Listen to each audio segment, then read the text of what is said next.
Look at this city. Tucked away in a high, steep mountain range, thousands of lights map out a dense, active metropolis against the dark. Down on those streets, traffic on the tight mountain roads flows in perfect, silent order.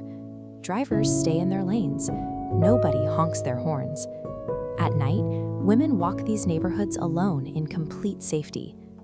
The civic discipline extends well beyond traffic. The population boasts one of the highest literacy rates in India, and if you look for homeless encampments or beggars, you won't find them. Mizoram sits at the farthest edge of the map, a landlocked state in India's extreme northeast. It is bordered by Myanmar and Bangladesh, geographically isolated from the resources and infrastructure of the mainland.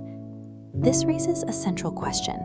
How did a region this remote foster such high levels of literacy and civic order? The stability here is dictated by an unwritten social code, an invisible engine that has guided the Mizo people for centuries. Centuries ago, the Mizo people survived in small, isolated tribal settlements perched precariously on top of these steep, dense mountain ridges.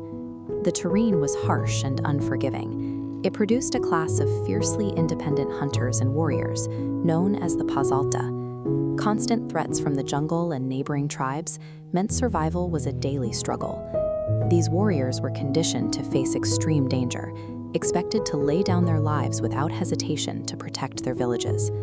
Out of that brutal environment came a survival mechanism, a strict code of conduct they called Twam Gaina. It translates roughly to selfless service and putting the community before oneself. By design, it required every person to prioritize the needs of their neighbors over their own comfort or safety. Crucially, they had to do this without ever expecting a reward, payment, or recognition. What began as a wartime necessity to keep the tribe alive quickly became the baseline for everyday civilian life. It dictated exactly how neighbors treated each other. In the late 19th century, Welsh missionaries arrived in these remote hills, bringing Western education and theology.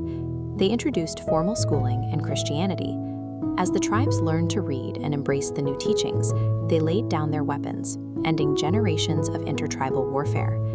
Usually, contact with outside empires erases an indigenous culture. Here, the exact opposite occurred. The new teachings of charity perfectly synchronized with the ancient survival code of Twam Gaina. The fiercely loyal Mizo warriors didn't disappear. They simply redirected their intense, protective energy away from combat and channeled it entirely into caring for their community.